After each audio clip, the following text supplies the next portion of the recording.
Bem-vindos a mais um Palavra de Homem. Continuaremos falando sobre casamento.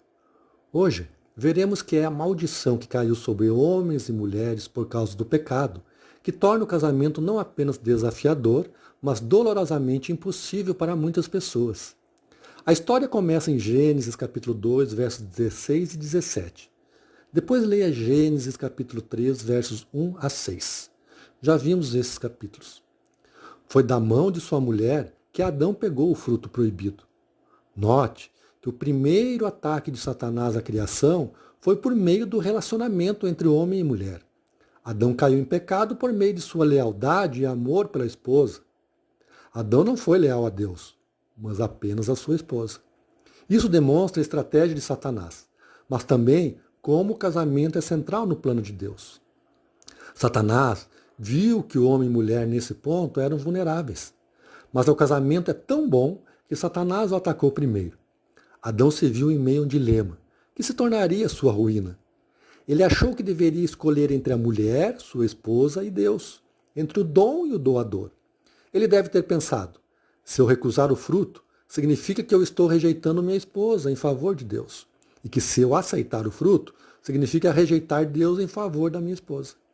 A devoção de Adão à sua mulher era tão grande que ele cometeu o grave pecado de escolhê-la em detrimento de Deus.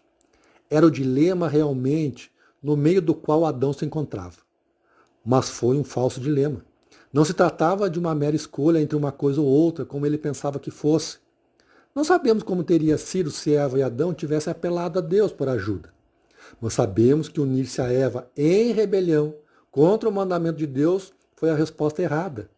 Os presentes de Deus transmitem bênção apenas quando desfrutados em obediência a Ele. Ao escolher pecar com Eva, escolhendo o dom em vez do doador, Adão caiu na armadilha sagaz do diabo e na condenação de Deus. Adão caiu não apenas por escolher pecar, mas por preferir o presente ao próprio Deus, a bênção ao abençoador. Nós muitas vezes somos e agimos assim. Deus, me dê um carro, nós dizemos. Deus, me dê uma casa. Me dê aquele emprego. Deus, me dê a esposa ou esposo tal. Bom, agora que recebi Deus, eu faço do meu jeito. As igrejas estão lotadas de pessoas buscando os presentes de Deus, mas não querem nada com o Deus dos presentes. Receberam o dom, rejeitaram o doador. Daí o relacionamento entre esposo e esposa deve sempre ser permeado da obediência a Deus.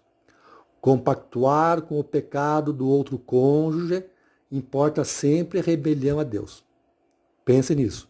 Continuaremos no próximo áudio. Curta e compartilhe. Ouça os áudios anteriores. Nos encontramos em breve.